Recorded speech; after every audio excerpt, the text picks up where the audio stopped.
Good evening. Cassie Seifert has the night off. I'm Paul Kangas in Miami. Coming up on NBR, the Dow soars past 3,400, but just can't hold on to it in a late afternoon sell-off. And I'm Scott Gervey in New York. Tonight, AT&T is bracing for a possible nationwide walkout by workers. The Nightly Business Report is made possible by Digital Equipment Corporation, leveraging investments in information systems for today and tomorrow. People come to us for results. The $57 billion Franklin Group of Funds, helping nearly 2 million investors reach their goals since 1947. Franklin funds are distributed nationwide by investment professionals. A.G. Edwards, member of the New York Stock Exchange, serving the investment needs of individuals and businesses through more than 400 offices nationwide.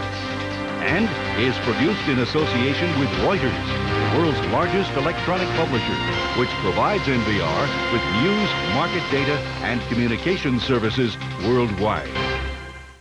In the end, the air above the 3,400 level on the Dow Jones Industrial Average proved a little too thin for traders on Wall Street today, but it was a great ride as the Dow hit a high of nearly 3,420 before the profit-taking set in. At the close, the Dow had given up all its gains and a little more, ending with a loss of 1.55 at 3396.88. But one specialist says the flirtation with the 3,400 level is by no means over. I think it was profit-taking. There were program selling going on. If I had to guess, and one who's a trader hates to guess, but if I had to guess in the direction of the market, I would think that you'll break through 3,400 within the next week, rather convincingly.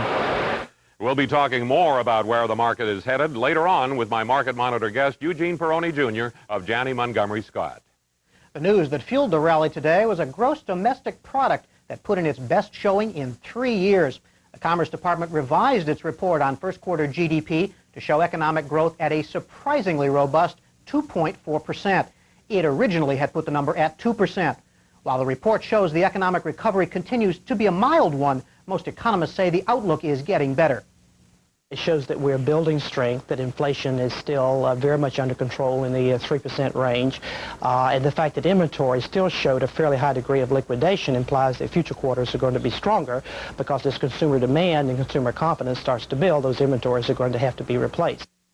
And in another sign of a strengthening economy, the Commerce Department reported an increase in first quarter corporate profits. Company earnings rose 8% from the fourth quarter to nearly $205 million.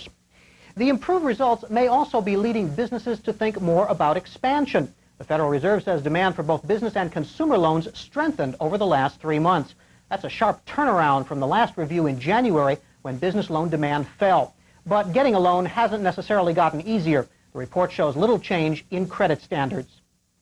Yesterday's impressive 28-point advance in the Dow Industrial Average to within 2 points of the recently impenetrable 3,400 level on the Dow Industrial Average set the stage this morning for what this time was a successful attempt to hurdle decisively above it as the Dow was up 21 points at 3,419 by the end of the first hour. Big board trading. 8 stocks were higher for every 5 lower. Stocks held their early gains quite well during mid-session, getting support from a rise in bond prices. Despite a valiant attempt to stay above 3,400, a fading bond market and normal pre-weekend selling pressure sent the Dow Industrial Average to a closing loss of 1.55 at 3396.88. But for the week overall, it was up 10.11. Now, today we closed 23 points below the best level achieved during the session and up only 3/4 of a point from the low of the day. Trading volume, heavy, almost 203 million shares, well up from yesterday.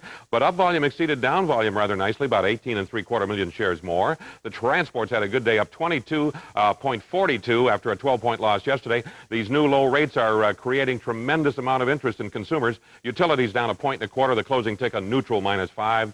Standard & Poor's 500 down 1.39. A real mixture here. The new mid-cap 400, which we started on Tuesday, up 1.26, while the S&P 100 fell 2.25 points. A Commodity Research Bureau July index was up 0.65.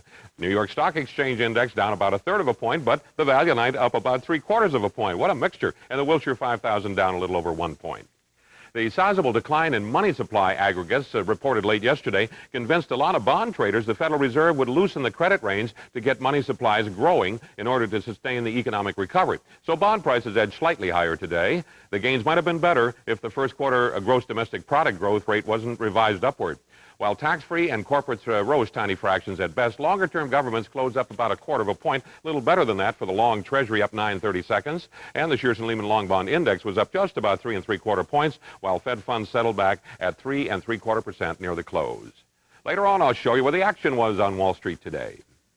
AT&T Chairman Robert Allen told reporters today he is optimistic a strike can be averted this weekend, but union leaders say they don't share that view. AT&T's union contracts expire Saturday at midnight, and Allen says if there's a strike, he's prepared to deploy an army of replacement workers. Dennis Moore reports. AT&T, may I help you? Could a voice recognition robot do this job better? More important, could it do it cheaper? AT&T says the answer is yes and plans to replace 1/3 of its operators, 6,000 workers, with computers. In all, the company's eliminated 25,000 jobs since the last labor contract. The unions say they're getting nowhere trying to negotiate better job security or anything else in this one. They have resorted back to the same bargaining strategy that they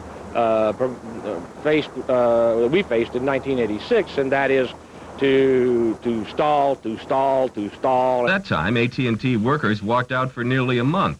3 years ago, agreement came just before the deadline. Now the company's preparing for a strike, but not predicting one. Well, you never know until you get a handshake, and we remain optimistic that issues, some of them very difficult, can be resolved. The unions rejected an 8% three-year wage increase for their workers earlier this week, and AT&T tabled a new offer this morning, along with benefit and pension proposals. Wall Street analysts say the unions are holding a weak hand. It's very clear that the telco industry has the upper hand on most of these negotiations. There are areas where there'll be rising employment, but on some of the traditional roles in running the network, on operator services, technology is going to continue to reduce headcount requirements. The company says it will shut down its production lines if there's a strike. Current and retired managers have been trained to take over the phones, and AT&T may hire some temporary workers. 95% of AT&T's domestic and international calls are completely automated, and few callers would notice the difference anytime soon. Dennis Moore, NBR, Washington. Would-be travelers seem to fly to airline ticket counters and travel agents today, hoping to enlist in the growing army of people taking advantage of the latest airfare wars. But analysts say that the skirmishing among airlines could mortally wound some of the weaker carriers. Lois Allen reports. Would-be travelers waited in long lines at ticket counters today, trying to get off the ground at bargain prices. As the airlines battled one another with discount fares, callers to the airlines battled overloaded circuits.